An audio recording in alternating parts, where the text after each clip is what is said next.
আসসালামু আলাইকুম ওয়া রাহমাতুল্লাহি ওয়া বারাকাতুহু।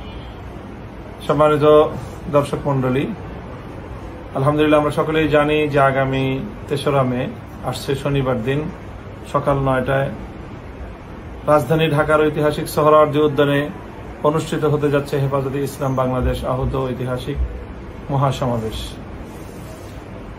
নারী সংস্কার কমিশন বাতিল এবং তাদের প্রস্তাবনা প্রত্যাখ্যান সহ ৪ দফা দাবি নিয়ে হেফাজতে ইসলাম বাংলাদেশ এই মহাসমাবেশের আহ্বান করেছে। গোটা দেশব্যাপী এই মহাসমাবেশকে ঘিরে ব্যাপক আলোড়ন সৃষ্টি হয়েছে। ধর্মপ্রাণ জনসাধারণ মানুষের মধ্যে এই মহাসমাবেশকে ঘিরে বিপুল চাঞ্চল্য দেখা দিচ্ছে। তারা সকলেই এই মহাসমাবেশে যোগদান করে তাদের ঈমানি দাবির জানান দিতে প্রস্তুতি নিচ্ছে সারা দেশ জুড়ে। দেশের প্রতিটি শহরে শহরে, প্রতিটি পাড়ায় পাড়ায় চলছে সাজ সাজ রব। সারা দেশ থেকে ধর্মপ্রাণ মুসলমানদের লাখো জনতার বিশাল জনস্রোত ছুটবে ৩রা মে রাজধানীর সোহরাওয়ার্দী উদ্যান অভিমুখে।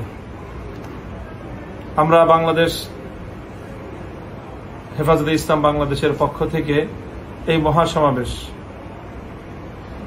সুশৃঙ্খলভাবে আয়োজন করার জন্য চেষ্টা করে যাচ্ছি। হেফাজতে ইসলাম বাংলাদেশের মজলিসে আমেলার সকল সদস্য এবং বিশেষ করে মহাসমাবেশ বাস্তবায়ন কমিটির সদস্যবৃন্দ সহ ঢাকা মহানগরের দায়িত্বশীল বৃন্দ অতিরিক্ত দায়িত্ব পালন করে চলেছেন। স্বাগতিক শাখা হিসেবে ঢাকা মহানগরের পক্ষ থেকেও ব্যাপক প্রস্তুতি গ্রহণ করা হয়েছে এই মহাসমাবেশকে সফলকাম করার জন্য।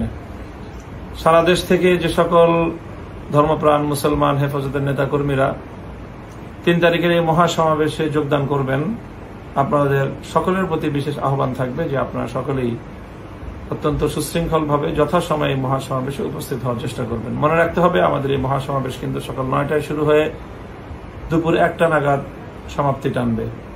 কাজেই উপস্থিতিতে বিলম্ব হলে মহাসমাবেশে যোগদান করাটাই দুষ্কর হয়ে পড়বে। আমরা আশা করছি ব্যাপক গণমানুষের উপস্থিতি হবে, সেজন্য আমরা সকলেই আগেভাগেই নিজ নিজ জায়গা অবস্থান করার চেষ্টা করব। সম্মানিত দর্শক মণ্ডলী, আমরা দূর দূরান্ত থেকে বহু মানুষ এই মহাসমাবেশে যোগদান করবে। তারা সড়ক পথে, নৌপথে, রেলপথে ঢাকার অভিমুখে নিজ নিজ বাসস্থান থেকে, নিজ নিজ জায়গা থেকে তারা যাত্রা করবেন। বিশেষ করে যে সকল সড়ক পথে যানবাহন নিয়ে যারা মহাসমাবেশে যোগদান করবেন, তাদেরকে এক্ষেত্রে একটু বিশেষভাবে সতর্কতা অবলম্বন করতে হবে এবং কেন্দ্রীয় হেফাজতের পক্ষ থেকে নির্দেশনা অনুসরণ করতে হবে। আমরা হেফাজতে ইসলাম বাংলাদেশের পক্ষ থেকে সড়ক পথে যানবাহন নিয়ে যারা মহাসমাবেশে যোগদান করবেন, ঢাকায় আসবেন, সেই সকল যানবাহনগুলো ঢাকার কোথায় অবস্থান করবে সেই বিষয়ে কিছু নির্দিষ্ট নীতিমালা এবং নির্দেশনা, গাইডলাইন হেফাজতে ইসলামের পক্ষ থেকে প্রণয়ন করা হয়েছে। আমরা আশা করছি ঢাকার বাইরে থেকে যে সকল যোগদানকারী মহাসমাবেশে যানবাহন যোগে আসবেন, আপনারা এই শৃঙ্খলাগুলো রক্ষা করবেন। অন্যথায় ঢাকা মহানগর, ঢাকা শহর সেদিন যান চলাচলের অনুপযুক্ত হয়ে যেতে পারে।